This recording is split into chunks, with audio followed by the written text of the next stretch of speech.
See, okay. So I can't see you now, but I believe that you see me. So hi. So this is the project that I've been doing for the global sort of Virtual Young Scholar program, together with Matloob and Tchuente. And what we're trying to study here is basically what is the right skill for middle educated graduates entering the labor market after 2000. So setting the background a bit. So what literature do we come from? Where did the question originated is basically from the literature on technological change and how that has impacted middle skilled workers over the past decades. So we start out from routine replacing technological change, which has decreased the demand for routine tasks. And these were tasks that were mainly executed by middle skilled workers. And as a result, we also see that this leads to a process of job polarization, where over the past decades, the jobs in middle have been fading, and we have increased employment in the lower end and the higher end of the labor market. So we have also employment growth in the high skilled service sector, employment growth in the low skilled service sector, and manufacturing and middle skilled jobs, routine jobs, which are technically a lot of the time in the middle of the wage distribution. We see that these have been decreasing in employment and also at times in wages. And across all occupations, we also see that even for the jobs that are still middle skilled, we see that there is a shift towards doing different tasks that require different skills. So we see a shift towards analytical and social tasks and away from routine tasks due to this routine replacing nature of technical change. So what are the consequences then for middle educated students that are now graduating in the labor market and entering? And we see that their outcomes are not as good as they were before. So we see that this group has decreasing starting wages in the beginning of their career. They have slower wage growth over time, and this is mainly caused by educational upgrading within occupations. So students need higher skills to actually enter occupations that they could enter earlier with a middle skilled education. And in the Netherlands, this has been related to a lower probability of employment for middle educated graduates, and especially if they were trained for routine intensive professions. So where they learned a lot of routine tasks in school, and we see that these students have a lower probability of employment. And another thing, how automation then operates on local labor markets, is that it specifically reduces the inflow of graduates, and especially in middle skilled manufacturing jobs. So this forces students to either continue schooling and get a college degree, or to move to a different sector, so a service sector. So we see that this is a bit of the playing field that middle educated graduates are entering, and it's becoming more difficult to land a secure position in the labor market. And this has detrimental effects for their wages and later labor market outcomes. So then the question is, like, how is the education system currently producing middle educated students, and how can we make sure that these students are still thriving in these jobs that still persist? So the question is a bit, okay, what are then the skills that should be the focus of the middle educated system? Where is there still labor demand for what type of skills? Now, the literature all separately discusses a lot of these skills already. So we see a large stream now focusing on the growing importance of social skills on the labor market, the growing importance of technology-specific skills, such as STEM-related skills. We see that people with STEM backgrounds have better starting careers. In the beginning of their career, it's easier to land a job. And also we would expect a persistent demand for basic cognitive skills such as literacy, numeracy, adaptability, etc. So these are discussed in the literature. So what we don't really know is to what extent are these skills currently part of the middle education system. So are they present in the curriculum, and how important are they? And we also do not really know how that relates to labor market demand, in the sense, like, do people who learn certain skills have higher wages in the first years after graduation? So that's the bit of the background of this story and where we try to fit in. So we have two research questions. So the goal is to describe these skills that are currently being taught in the curriculum in the categories of social, technical, and basic cognitive skills, and also to analyze the labor market demands by linking the graduates from each degree to their labor market outcomes using registered data. So research question 1 is an analysis of the curriculum. So which skills are currently being taught, which programs are more focused towards social skills, which programs are more focused towards technical or basic cognitive skills. And then we link that to registered data to estimate the wage return to these skills. where we regress the skills on earnings in the first year after graduation. So our sample is between the graduates between 2010 and 2018, and then of course excluding those that continue to college. So we're really specifically looking into this group of middle educated graduates that decided to enter the labor market in this period. So first a bit about the institutional background. So the Dutch vocational education system. This is the MBO, the middle educated system. It has 4 levels, so ISCAT 1 to 4, so the International Standard Classification. In this research, we focus on ISCAT levels 2, 3, and 4 because these are the only 3 that actually have a starting qualification that make it students able to enter the labor market with a qualification. Students are educated in 3 main fields, so the mains, let's say. So we have the STEM field, economics programs, and healthcare programs. And students can do this based on 2 tracks. So one is class-based, where basically, roughly spoken, 4 days a week are in class and 1 day a week is as an apprentice at a firm, a local firm. And the other track is basically the other way around. So 4 days a week spent at a firm and 1 day a week at school. So these 2 tracks are possible. And then each degree is then a training curriculum, which fits into 1 level, 1 field, 1 track. And it's a description of basically everything that a student should be able to do after graduating. And that's the main source of our skill data. So we have for each of these degrees in the middle education system, we have the training curriculum. And the training curriculum basically consists of a whole list of core tasks that each student should be able to do when they enter the labor market. And to each of these tasks is a list of skills assigned to that tasks. Now, these skills are all sentences. So we extract verb nouns from this to be able to compare the skills across degrees, because these sentences are, of course, difficult to compare if we don't simplify it a bit. So we extract the verb nouns as measures of skill. And then each training curriculum is then assigned with a whole list of extracted verb nouns that we extract from these curricula. So to get an idea of what that looks like, so you get a sentence like can apply safety requirements, and then we extract to the verb and the noun from that. So this is the Dutch. So in English, that will be apply and safety requirements. So that's a verb noun combination that can then appear in multiple degrees. So this is actually the comparable variable that we get from the curriculum, which is easier than can apply safety requirements, or that's a simple sentence. But if you have more complex sentences where we can extract multiple verb noun combinations, this makes the comparison between degrees easier. So that's the main curriculum data. But then, of course, just these verb noun combinations aren't really intuitive. So we try to find some underlying structure in this, and we do this using 2 ways. So the first is to use these 3 main skills from the literature, so social, technical, and basic, where we label each verb noun to one of these skill categories, or none if they don't match, if they're not either social, technical, or basic cognitive. And then we create a skill frequency measure based on the number of verb nouns in degree that are assigned to a skill S, so the number of social skills as divided by the total number of verb nouns that we find matched to this specific degree. So to see the relative frequency of social skills in the entire set of skills that are discussed in the curriculum.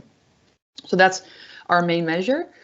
We also do an exploratory factor analysis using the verbs that appear in at least 10 training curricula to estimate some underlying factors. So we find 36 factors then that we label following ONET skill descriptions, and these also fall into these 3 main categories: technical, social, and basic cognitive. This is extensively discussed in the paper. I will focus today on these 3, the verb nouns and the skill frequencies. But I would like to refer you to the paper to see what the factor analysis also shows us in terms of what the students are learning in school. Okay, so what does that then look like? So these are the skill frequencies by sector of education and by subdomains. So we see the red bars are STEM programs, the orange bars are economics programs, and health are the yellow bars. So we can see quite clearly here that, for instance, tourism and recreation types of degrees, they have relatively more social skills. And in general, we see that economics and health programs also are relatively social skill intensive, whereas STEM programs have a relatively higher skill frequency in technical skills. And then especially, for instance, media and design, which is a lot about working with specific technologies on computers and specific programs, which are described in the curriculum, and they have a relatively high technical skill intensive curriculum. So this is one way of showing what currently is being taught to students in middle educated degrees. But we also want to know what the demand is for these skills and whether that can tell us something about how these students are doing after graduation. So we link the degree data to individual level register data, where we know the labor market outcomes for all of these students. So we know their graduation, so the date and the degree. So via the degree, we can actually link the text data to their individual wage data.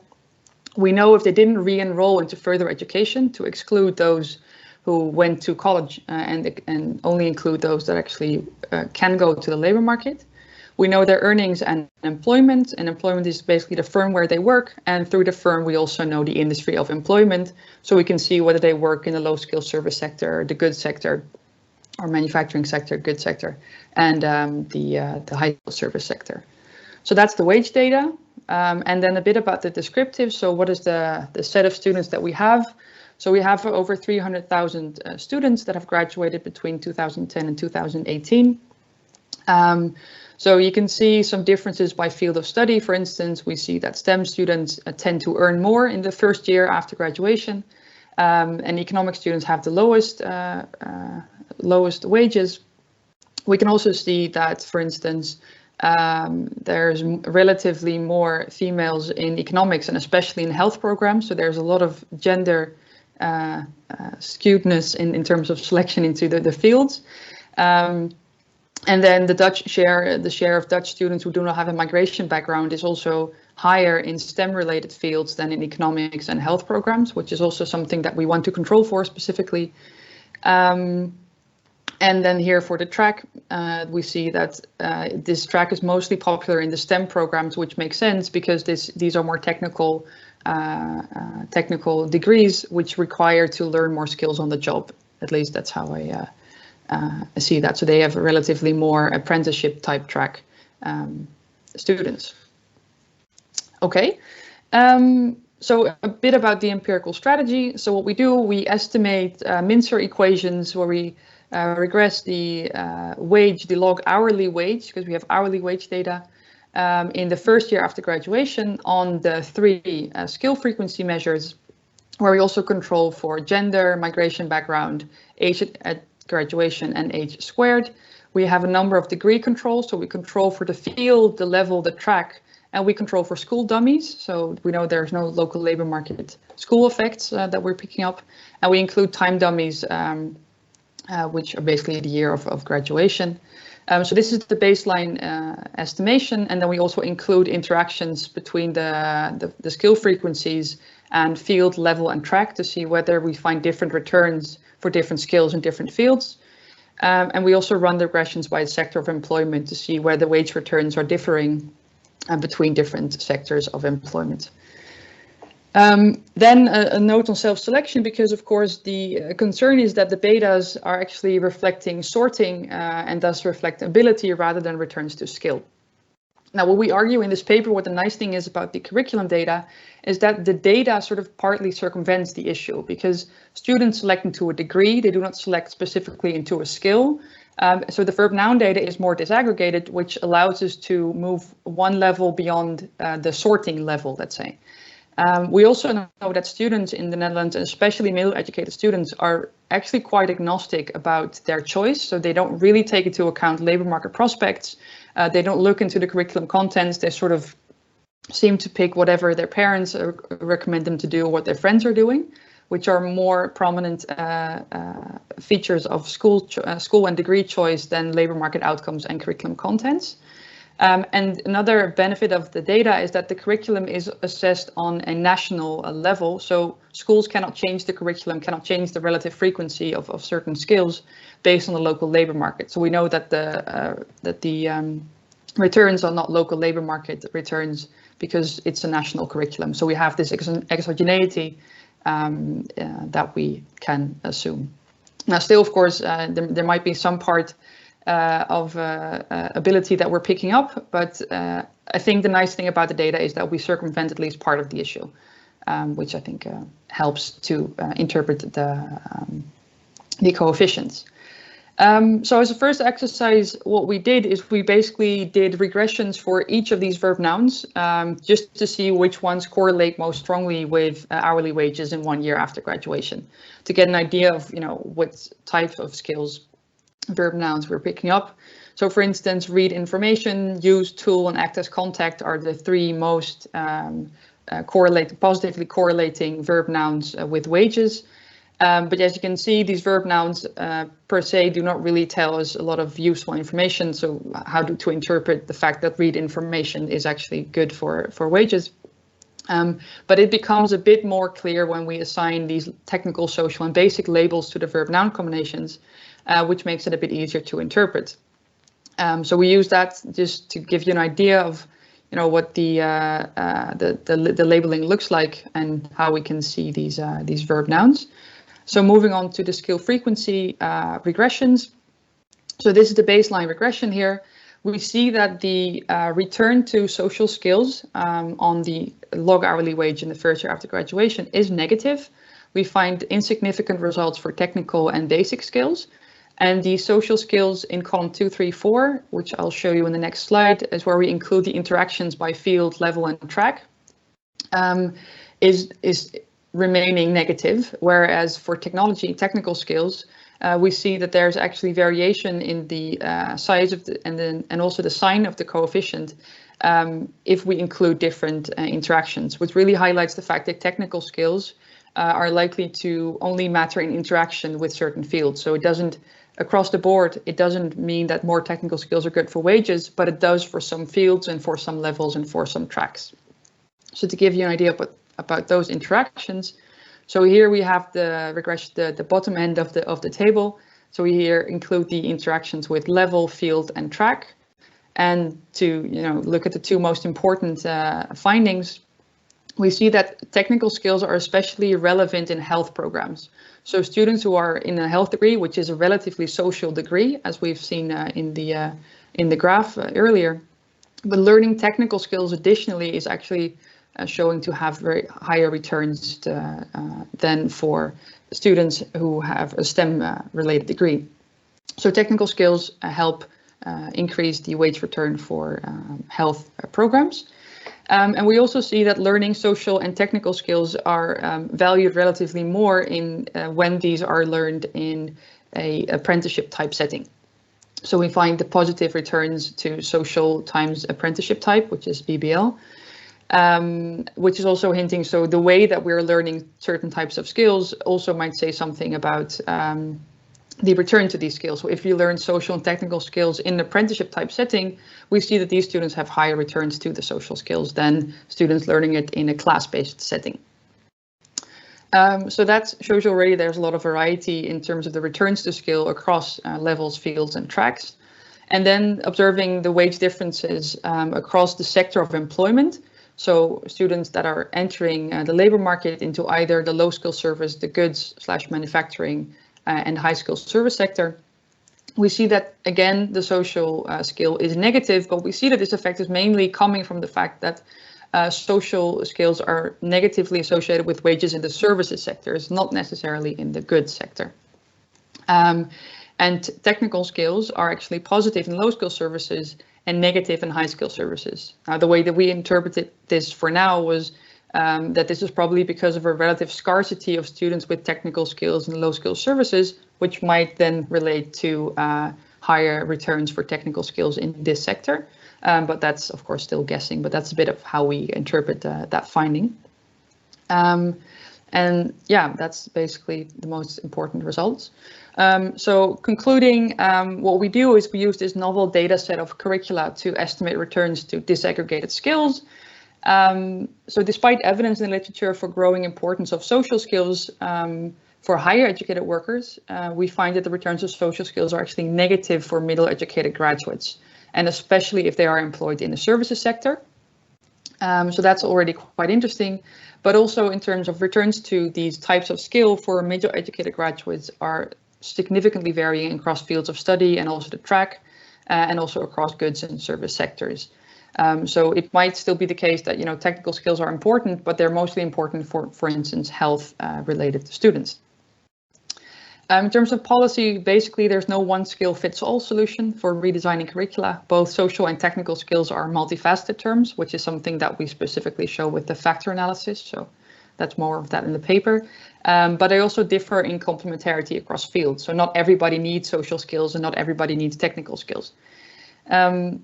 So that also is part of, in terms of policy, where do we want students to select into? So we see a lot of programs trying to get students into STEM programs, which is one option, but the other one would also be to increase technical skills and health programs to make students more prepared for a future in health that may be becoming more technological, where they need these technical skills.